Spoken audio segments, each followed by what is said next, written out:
Le invito a que abra su Biblia, por favor, en el libro de Nehemías, capítulo 1, versículo 5 en adelante.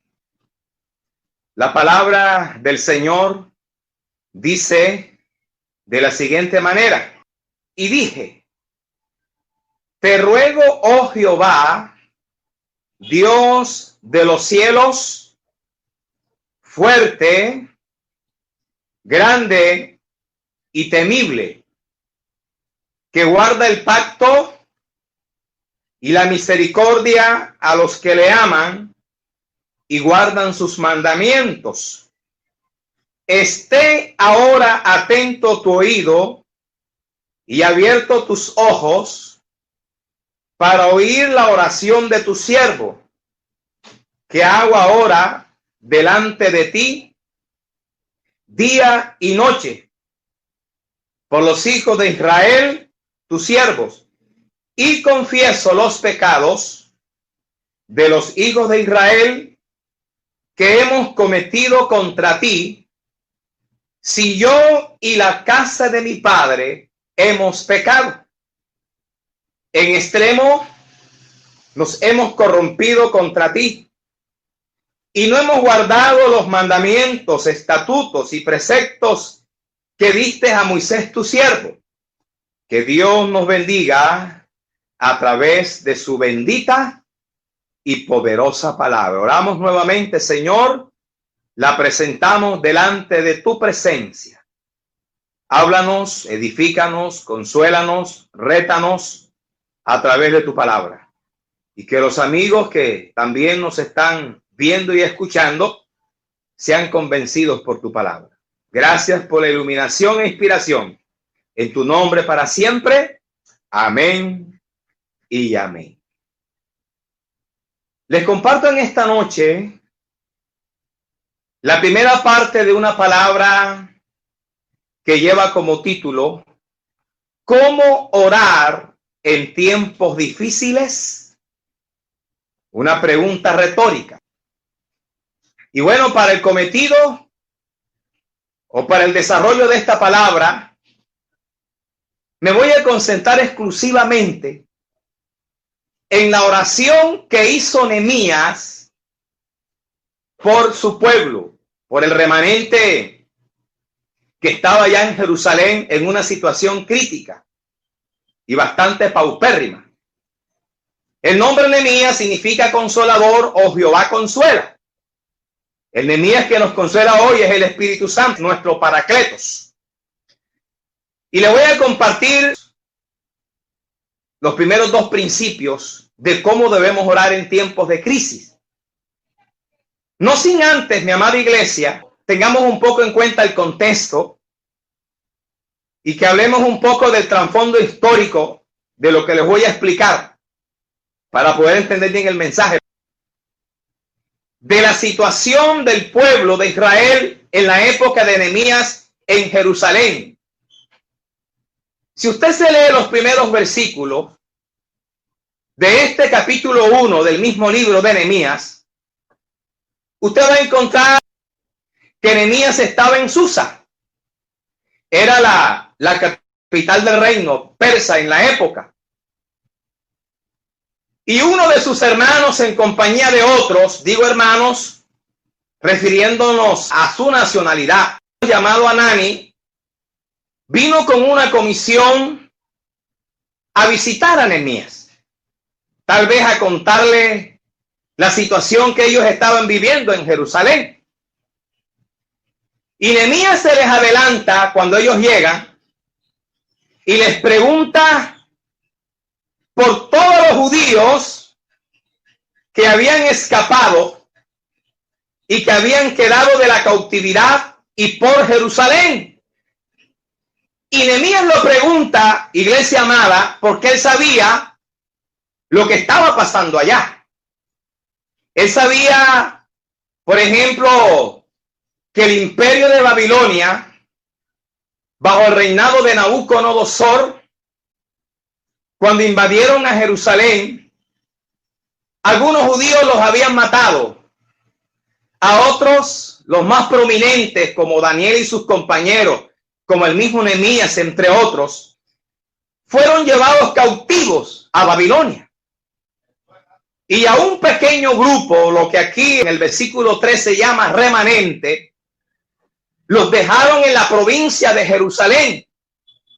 Eran los más pobres, los más necesitados, bajo la batuta de un líder de Babilonia. De hecho, cuando los babilonios sitiaron a Jerusalén, llegó a ser parte de Babilonia en la época.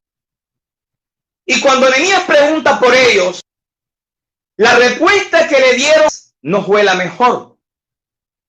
Al contrario, es una mala noticia. Usted lo puede observar en el mismo texto 3 del capítulo 1 del mismo libro, cuando Hanani empieza a hablarle a Nehemías del remanente. La palabra remanente significa un pequeño grupo que sobrevive después de una gran destrucción. Por ejemplo, cuando suceden esas tragedias, los terremotos, las avalanchas, mucha gente muere por esas tragedias, pero también hay personas que salen ilesas, que logran sobrevivir. A esas personas se les llama como remanente. Y Hanani le dice a Nehemías, el remanente está en gran mal y afrenta, es decir, en una situación vergonzosa. Está hablando de una situación humillante, paupérrima, de una situación crítica, desesperante, muy preocupante, en la que se encontraba ese pueblo, ese residuo que estaba en Jerusalén, incluyendo algunos que habían regresado del exilio. La segunda noticia mala que le dan a Nehemías tiene que ver con los muros de Jerusalén. Dice que estaban derribados, que estaban destruidos, convertidos totalmente en ruinas. También por los babilonios cuando sitiaron a Jerusalén. Y la tercera respuesta tenía que ver con las puertas, donde dice que habían sido quemadas por el fuego. Y más adelantico, en el capítulo 6 del mismo libro, nos dice el relato bíblico que la ciudad de Jerusalén estaba totalmente destruida, convertida en puros escombros. Tanto así, mi amada iglesia, que cuando Nehemías llega a Jerusalén, porque él después viaja a Jerusalén con permiso del rey Artajerjes, dice la historia bíblica que él no podía pasar con su cabalgadura por muchos escombros, por la ruina en que había quedado la ciudad. Cuando Nehemías se entera de toda esta situación, ¿cuál fue su reacción? ¿Cuál fue su comportamiento, su actitud? Porque vemos que él no ignoró la situación, no fue desapercibido, sino todo lo contrario.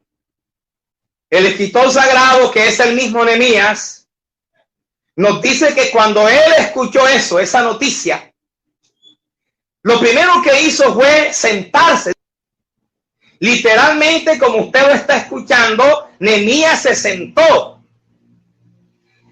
Daba la idea que por el peso de la noticia, que por el calibre de la noticia que le están dando con respecto al remanente, a los muros, a las puertas, a la ciudad, Nehemías no pudo sostenerse de pie por el calibre de la noticia, de tal manera que él termina como sentado. Y aparte de eso, dice que empezó a llorar. Bueno, sabemos que lloramos de gozo, de felicidad, de alegría, una buena noticia, un logro, un éxito. Pero también se llora de tristeza, de amargura, de dolor, de pesar. Y aquí Nehemías está llorando de tristeza, de dolor. No tenía motivos para llorar de felicidad. Y con la situación de su pueblo, pues, y empieza a entristecerse. Aparte de eso, dice la escritura que hizo duelo. No sabemos cómo lo hizo. Lo cierto es que cuando una persona en los tiempos bíblicos hacía duelo, algunos se pegaban fuertemente el pecho, otros se rapaban la cabeza, caminaban descalzos, se bañaban con ceniza y lo acompañaban el duelo con ayuno. Y era un tiempo de dolor y tristeza.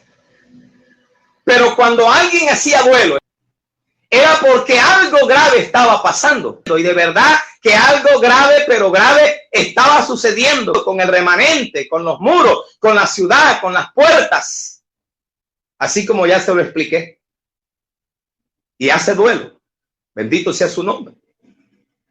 Y después dice el relato bíblico, en el versículo 4, allí mismo, que Nehemías ayunó y también oró.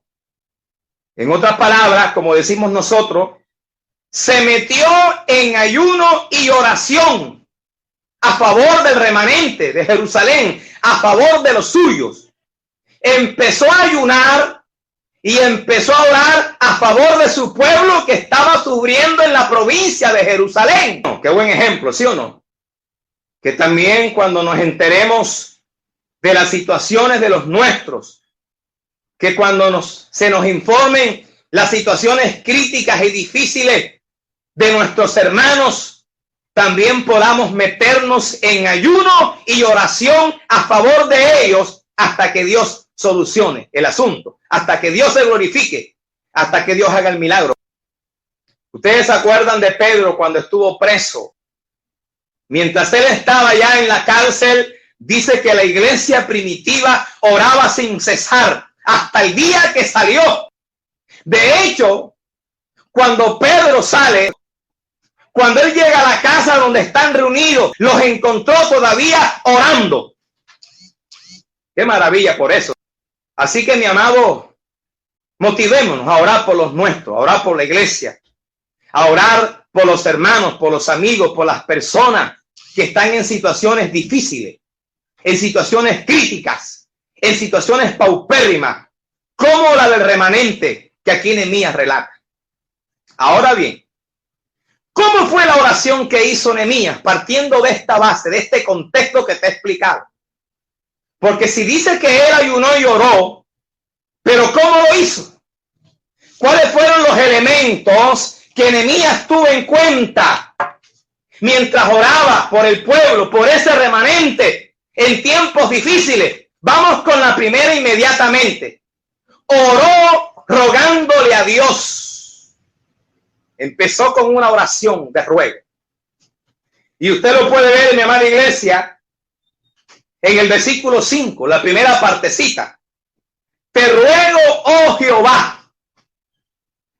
Pero me bendice que no solamente empezó rogando a Dios, sino que terminó su oración también con ruego. De hecho, en el versículo 11 aparece la misma expresión. Te ruego, oh Jehová. Es importante de vez en cuando pegarle la rogadita al Señor, ¿sí o no, mi amado? Ahora bien, la palabra rogar viene de un término que es na, que traduce como suplicar, implorar, pero sobre todo traduce como pedir el favor. Y me voy a quedar con esa palabrita. Porque él sabía con quién estaba hablando cuando oraba. Él sabía a quién se estaba dirigiendo a través de la oración. Él sabía a quién le rogaba, a quién le imploraba. Él sabe a quién le está pidiendo el favor. Y nada más y nada menos, según el mismo texto 5, que lo está haciendo con el Dios fuerte, con el poderoso, con el grande, con el temible, con el reverendo Dios, porque temible traduce así también.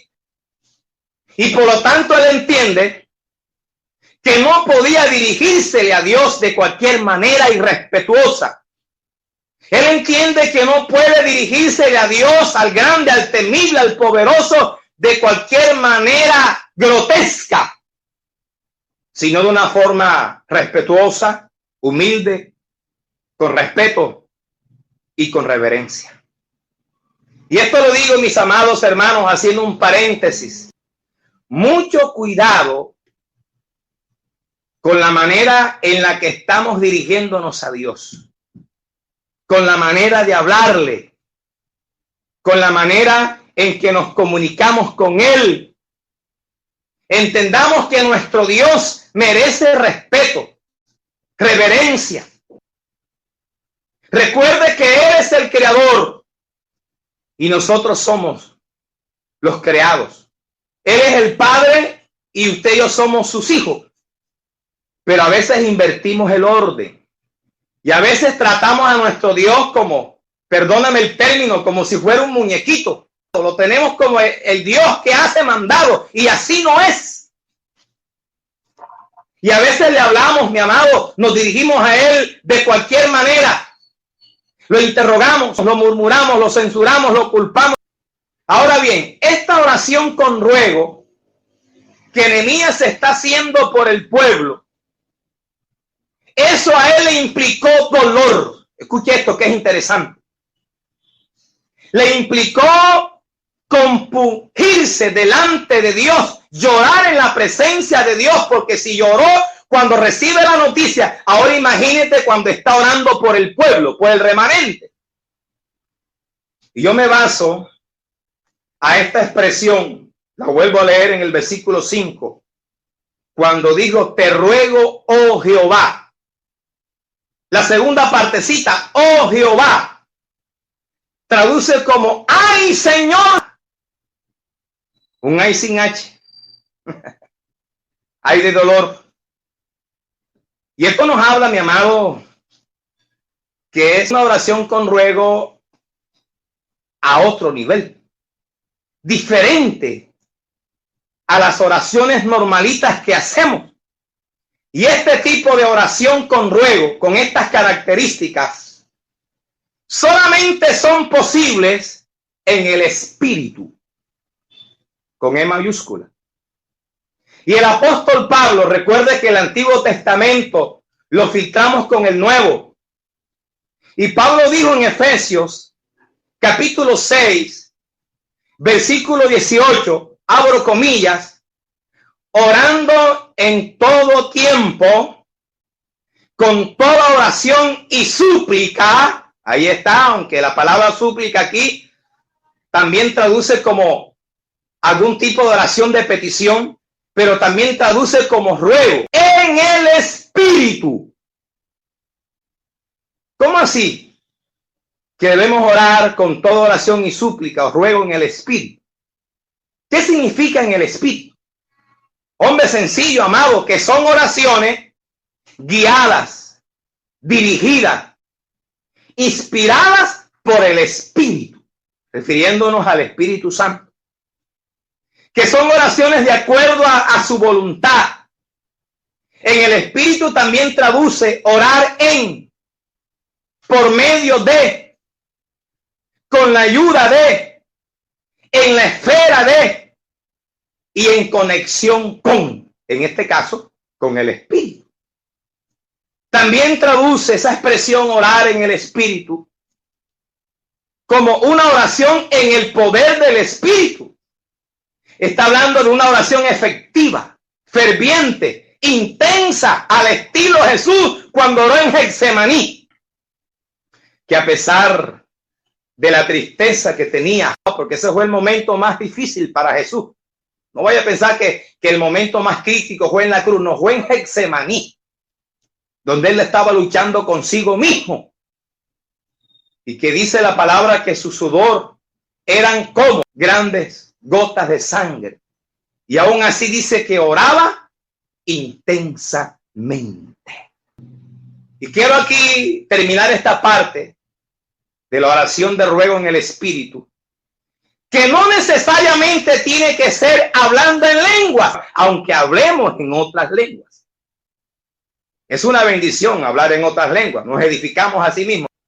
oramos con Dios, pero nadie nos va a entender y nadie dará gracias, dice Pablo en 1 Corintios capítulo 14. Por eso él decía que mejor prefería hablar 5 palabras con el entendimiento que 10,000 en otro idioma extraño. Y lo está diciendo el hombre que más hablaba en otras lenguas, como Pablo. El hombre que en ese mismo capítulo de Corintios decía procurar los dones espirituales, pero le aconsejo mejor el de profecía.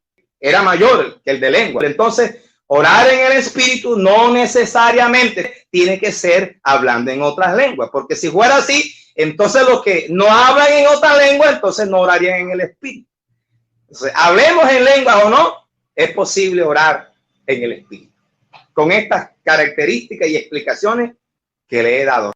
Entonces, redondeando esta primera parte, el orar en tiempos difíciles lo hacemos ¿cómo?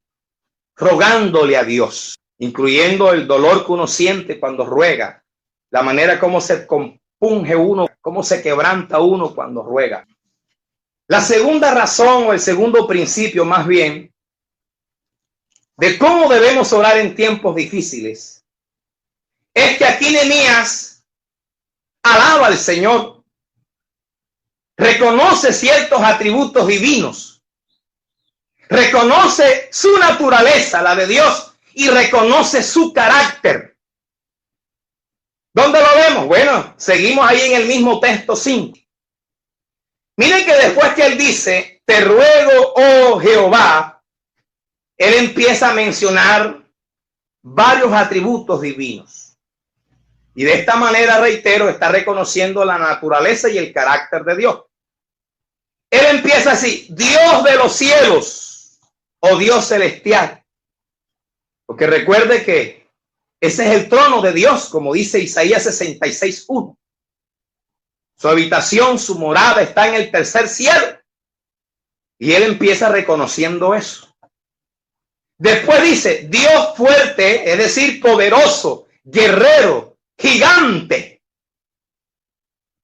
Luego le dice al Señor orando, Dios grande, es decir, excelso, magnífico, recio. Y luego él dice, Dios temible, es decir, formidable. Y está hablando del Dios que merece respeto, reverencia, temor reverencial. Pero como digo ahorita al principio, temible también traduce como reverendo Dios. Es más, es correcto, yo podía orar, reverendo Dios, yo te pido en esta noche.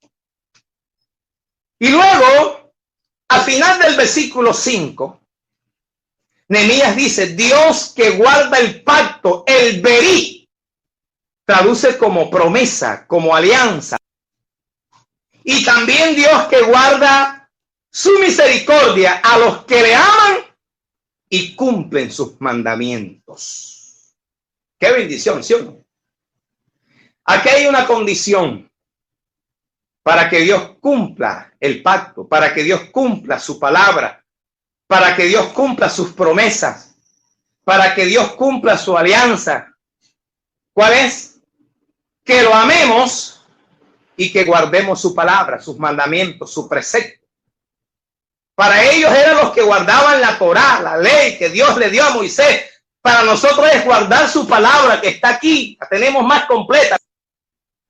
Lo que quiero que entendamos en esta parte es que a pesar de lo que estaba pasando allá en Jerusalén, a pesar de la situación difícil, crítica, paupérrima, vergonzosa y humillante del remanente del pueblo allá en la provincia, a pesar de que los muros habían sido destruidos por los babilonios, de que habían quemado las puertas, habían destruido la ciudad, Nehemías está alabando a Dios, está reconociendo sus atributos, está reconociendo su carácter, está reconociendo su naturaleza.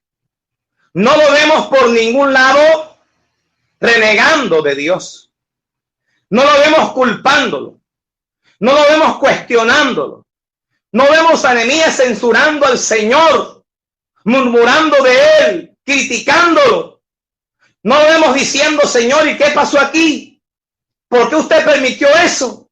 No, reitero, repito, recalco, porque en la repetidera está la enseñanza. Lo vemos alabando, reconociendo sus atributos divinos, su carácter y su naturaleza, cuando dice Dios de los cielos, fuerte, grande, temible, que guardas el pacto y la misericordia a los que te aman y cumplen tu palabra.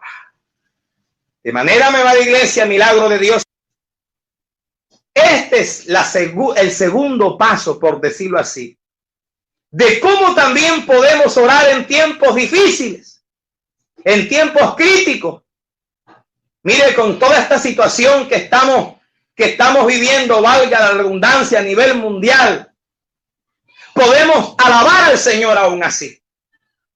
Aún así reconozcamos sus atributos, reconozcamos su carácter, su naturaleza, que a pesar de todo lo que está sucediendo y a pesar de las situaciones que estamos viviendo, de nuestros problemas, quebrantos de salud, de ciertos procesos, que podamos decirle a Dios, Señor, a pesar de todo, tú eres el Dios de los cielos.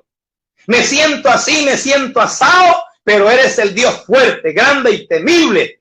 Padre, usted conoce mi situación, pero aún así eres el Dios que guardas el pacto, el verí, las promesas, tu palabra, que cumples la alianza.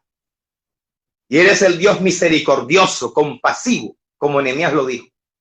De hecho, hablando un poquito que se me estaba pasando de la misericordia de Dios, ¿cuántos sabían que uno de los atributos morales más grandes que Dios tiene es precisamente su misericordia? Digo morales porque se asemejan, tienen ciertas características como las nuestras. Por ejemplo, Dios es amor. Usted y yo también podemos amar. Dios es perdonador. El ser humano también tiene la capacidad de perdonar. Lo que pasa es que a veces nos hacemos los duros. Dios es misericordioso. Nosotros también podemos practicar la misericordia. Por eso se le llaman atributos morales. Y uno, no el único, pero uno de los atributos morales más grandes de Dios es precisamente su misericordia. Por su misericordia respiramos. Por su misericordia existimos. Por su misericordia tenemos vida, techo, casa. Por su misericordia somos salvos. Y la lista es larga. Había que hablar exclusivamente de la misericordia de Dios para entenderlo más profundo. Como dice uno de esos coros viejitos que antes cantábamos, su misericordia es más grande que los cielos, su misericordia es más grande que la tierra, su misericordia es más grande que el sol, la luna y las estrellas, su misericordia, Señor. Su misericordia yo la siento en mí, su misericordia me enseñó a vivir, su misericordia me enseñó el camino que Cristo trazó para mí. Aplaudo desde su casa la misericordia del Señor. Grande su misericordia. Nehemías lo reconoció. Le reconoció a Dios ese atributo. Bendito sea su nombre. Dios que guarda el pacto y la misericordia a los que te aman y cumplen tus mandamientos. De manera, mi amado hermano, que en tiempos difíciles podemos orar de esa manera, reconociendo sus atributos, su naturaleza, su carácter, alabándolo a pesar de todo. Y en tercer lugar, Nehemías oró haciendo confesión de pecados. Usted lo puede observar, a ver, mírelo conmigo desde su casa, en el versículo 6 del mismo capítulo 1 del libro de Nehemías. Primero, Nehemías está confesando al final del verso 6 los pecados de los hijos de Israel. Él empieza confesando los pecados del pueblo de Dios. Hoy la iglesia. En segundo lugar, Nehemías está confesando sus propios pecados. Él se incluye en la confesión, no es excluyente. Mira que él dice, si yo. Y en tercer lugar, Nehemías está confesando los pecados de su casa, los pecados de su familia, que fue cuando dijo: si yo y la casa de mi padre hemos pecado. También está confesando los pecados de su descendencia, de su linaje. Pero algo que me bendice en esta parte es que Nehemías está siendo específico, bien explícito en su confesión de pecados. Él no está diciendo: Jehová, si en algo hemos pecado, perdónanos. O como decimos nosotros, si por si acaso. No. Él le detalla dos clases de pecado que Israel, él y su familia habían cometido. El primero, observa el versículo 7. En extremo nos hemos corrompido contra ti. No nos hemos conducido de la mejor manera, sino todo lo contrario. Te hemos ofendido mucho y grandemente.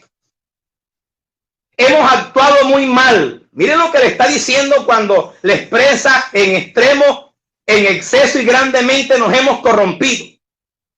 Hemos pecado gravemente contra ti, Señor. Reconocemos que nos hemos pervertido y nos hemos echado a perder. Nehemías le dice a Dios: hemos obrado muy mal delante de ti. Te hemos lastimado. Hemos hecho lo malo delante de tu presencia. Nehemías le está diciendo a Dios: hemos procedido pervertidamente y nos hemos comportado de la peor manera. Tremendo, ¿sí? Pero el segundo pecado que Nehemías confiesa tiene que ver con la palabra de Dios. Y usted lo puede observar en el versículo 7, la parte B, cuando él en su confesión dice: y no hemos guardado los mandamientos, estatutos y preceptos que le diste a Moisés tu siervo. Señor, yo reconozco que no hemos cumplido tu palabra, que no hemos obedecido la Torá, la ley que le diste a Moisés. Pero también está reconociendo, escuche esto que es importante: no hemos respetado tu ley, no hemos respetado tu palabra, tus mandamientos, tus preceptos y tus estatutos. Y mi amado, la desobediencia a la palabra, como Moisés lo enseñó en el capítulo 28, es castigable. Así como el que obedece recibe bendiciones, el que no cumple, el que no guarda los estatutos, los preceptos, los mandamientos, la palabra de Dios, le vienen sus maldiciones. Y Nehemías de esta manera está haciendo una confesión bien explícita. Esto también es aplicable para nosotros hoy. ¿Cómo estamos confesando nuestros pecados? Cuando hemos errado al blanco, cuando hemos pecado contra Dios. Porque no puede ser posible, como ya dije, que en la confesión solo podamos decirle a Dios: si por si acaso pequé, perdóname. Si en algo he fallado, esa no es la actitud. Así como le pedimos detalladamente las cosas, también seamos explícitos con Él cuando estamos confesando nuestros pecados y cuando nos estamos arrepintiendo por lo malo que hicimos. Porque así como los cometemos, tengamos la valentía de confesarlos. Pero específicamente, como lo hizo el hijo pródigo. Usted sabe lo que significa pródigo. No porque se fue de la casa, no, porque derrochó todo lo que tenía. En Lucas capítulo 15, cuando él está en la situación en la cual se encontraba, apacentando cerdo, sin un peso en el bolsillo, para que me entienda bien, porque todo lo había malgastado. Y lo único que le quedó fue buscar trabajo con un gentil apacentando cerdos, que era el trabajo solo para los gentiles, no para un judío. Mire la bajeza en la cual quedó el hijo pródigo. Y él, estando en esa situación, hace un celato, una pausa, reflexiona, vuelve en sí, como dice la historia bíblica. Y él dice, yo no puedo seguir en esta situación. Yo tengo que hacer algo. Yo no puedo seguir aquí apacentando cerdos, aguantando hambre, pasando necesidades. No, yo soy el hijo de un hacendado, de un ganadero, de un hombre rico.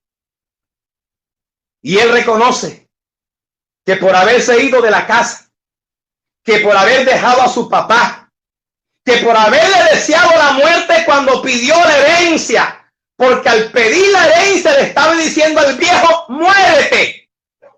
Y él decide volver, regresarse a su casa, a su tierra, al lado de su familia, al lado de su papá especialmente. Y él pensando decía, ¿cuántos jornaleros en casa de mi padre tienen abundancia de pan, se alimentan bien, visten bien, duermen bien? Y yo aquí estoy muriéndome de hambre, mal vestido, maloliente. Y él ahí rodeado de cerdo. Él reconoce su falta, su pecado, su equivocación. Y allí le pide perdón a Dios, porque él dice, he pecado contra el cielo, contra Dios, pero también a distancia le está pidiendo perdón a su papá. Porque él dice claramente, he pecado contra el cielo y contra ti. Ya no soy digno de ser hijo tuyo.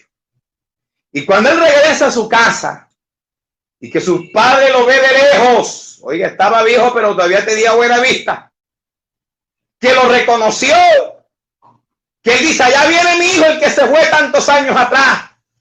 Es posible que él tenía la esperanza de que algún día regresara, y regresó. Y cuando él va a su encuentro, que lo abraza, que lo besa, el hijo pródigo le dice lo que ya venía practicando acá, por decirlo así. Le dice, padre, he pecado contra el cielo y contra ti. Ya no soy digno de ser llamado tu hijo. Hazme como a uno de tus jornaleros. Está diciendo, papá, yo reconozco que por haberme ido, que por haberte abandonado, que por haberte dejado, reconozco que pequé contra Dios y contra ti. Reconozco que te ofendí. Padre, perdóname por haberte deseado la muerte cuando te pedí la herencia. Reconozco que no te escuché, que no te hice caso. Usted que me decía que no me fuera, que me quedara a tu lado, pero no, mi terquedad, mi egoísmo, mi dureza de corazón, por querer experimentar nuevas cosas en la provincia apartada, por querer ser independiente. Y reconozco que me equivoqué y que te fallé y que pequé contra Dios y contra ti. Pero te pido que me perdones. Me arrepiento. Perdóname, papá. Si no quieres que yo siga siendo tu hijo, no importa. Pero con que me hagas como a uno de tus trabajadores, bienvenido sea, pero perdóname y recíbeme. Y de esa manera, amada iglesia, el hijo pródigo está confesando su pecado específicamente, detalladamente. Está siendo explícito en su confesión y en su arrepentimiento. ¿Qué ejemplo también? Sigamos, hagámoslo también detalladamente. De hecho, hay promesas para los que confiesan su pecado. Hay promesas de Dios para aquellos que se arrepienten a tiempo, a pesar de sus fallas y sus equivocaciones, y que de corazón, de verdad, bendito sea Dios, lo hacen delante del Señor. De manera, mi amada iglesia, que esto es lo tercero, de cómo orar en tiempos difíciles. ¿Cómo podemos hacerlo? Confesando los pecados. Lo del pueblo de Dios, los propios, los de nuestra familia, y aún en nuestra confesión de pecados, incluyamos la confesión de los pecados por nuestra nación, a favor de nuestro país. A mí particularmente me bendice mucho decirle, Señor, perdona los pecados de tu iglesia, perdona los pecados de mi familia por si acaso, mis propios pecados, y lo hago detalladamente. Pero también me gusta mucho decirle a Dios en mis oraciones, perdona los pecados de Colombia, perdona los pecados de nuestra nación, Perdona los pecados del mundo. La corrupción, el paganismo, la idolatría, la inmoralidad, las injusticias.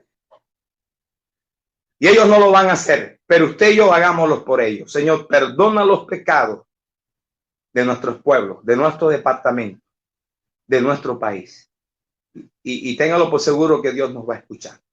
Entonces, en nuestras oraciones en tiempos difíciles, incluyamos también la confesión de los pecados. Y de una forma como específica, porque así le agrada al Señor.